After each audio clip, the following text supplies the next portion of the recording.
ఇరు దేశాల మధ్య యుద్ధమేఘాలు కమ్ముకున్న సమయంలో అమెరికా మధ్యలో దూరి సీజ్ ఫైర్ ఒప్పందాన్ని కుదిర్చింది. భారత్ ఆత్మాభిమానాన్ని దెబ్బతీసింది. ఎవరు తీసిన గోతిలో వారే పడతారని ఊరికే అనరేమో. మనకు అడ్డుపడ్డ అమెరికా అధ్యక్షుడు ట్రంప్ ప్యాంట్ తడిచిపోయే వార్త ఇప్పుడు అమెరికాను వణికిస్తోంది.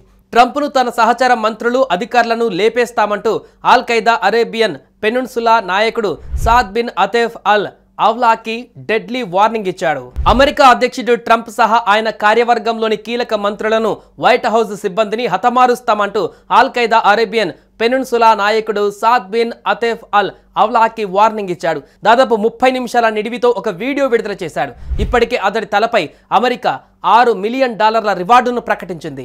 గాజాలో ఇజ్రాయెల్ చేపట్టిన యుద్ధానికి ప్రతీకారం తీర్చుకోవాలని అమెరికాలోని ముస్లింలకు సాద్ బిన్ అతేఫ్ అల్ అవలాకి పిలుపునిచ్చాడు. అమెరికాలోని లక్ష్యాలపైన దాడులు చేసేందుకు ఎలాంటి హద్దులు లేవని చెప్పాడు.